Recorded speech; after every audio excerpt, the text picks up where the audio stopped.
Hi everyone, welcome to clue 4 and the last clue of the Trigpoint Shawl Mystery Knit Along. I hope you find this video tutorial useful. It's really showing you about how to keep your tension nice and even when you're working slip stitches, and also to show you the little stitch for picking up strands. Come and share your shawl in the Facebook group. And if you're posting on Instagram, don't forget to use a couple of cover pictures first to avoid spoilers. If you use the hashtag Trigpoint Shawl, then people will be able to search for your project. And also, you'll be eligible to enter my seasonal knit along.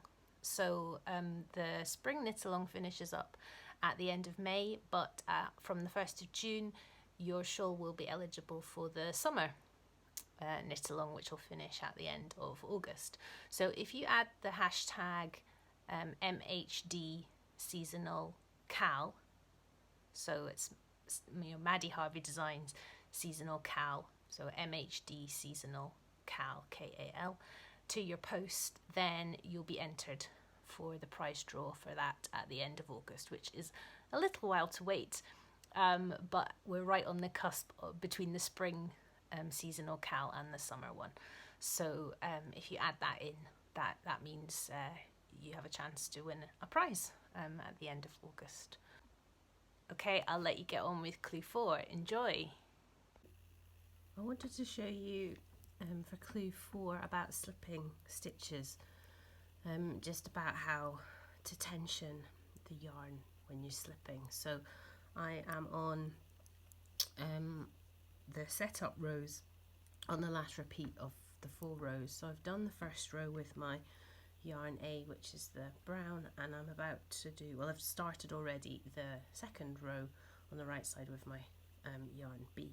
So I've worked up to the point where I need to slip, and I've got to slip 4 stitches with the yarn in the back. So I'll just do that, and then I'm going to bring my yarn around to the front between the needles to purl 1, and then I'm going to take it to the back and slip 4 and then bring it back to the front. And when you look on the back here,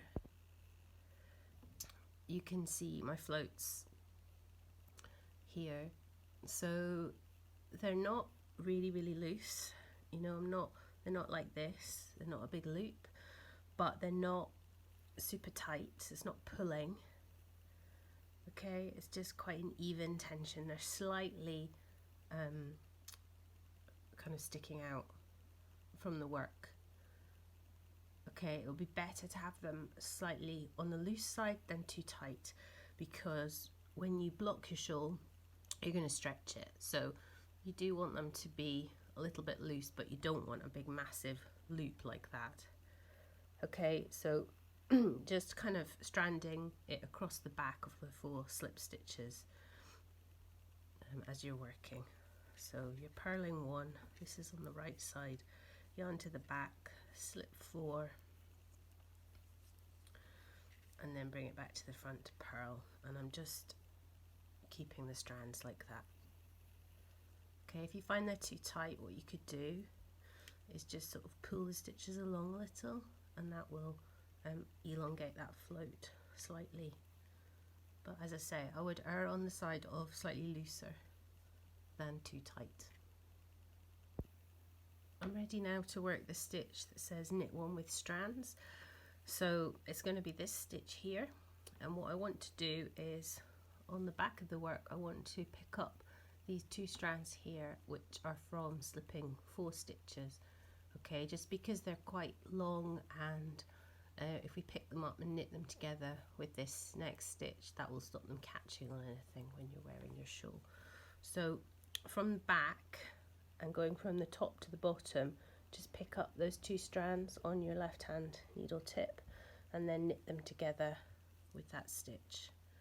Okay, now what they might do is they might, it's a little bit hard to explain, but they might kind of stack up on top of each other.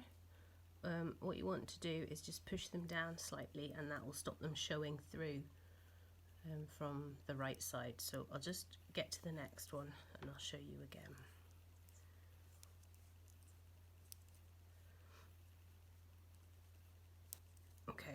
So I'm gonna come to the back of the work and stick my needle down the two floats there from top to bottom and knit them together, and then just sort of push that top one down a little and it stops them showing through from the front. I'll just show you once more.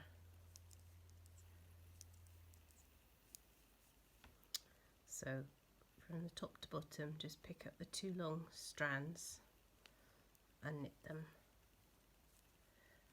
and just play about with them so that they're not showing through on the front. And I'll turn it around and show you what it looks like on the wrong side. So it just looks like that. It's nice and neat, and it means that those strands are not going to catch when you're wearing them. Now you know how to do that. You should have everything you need to complete a clue 4.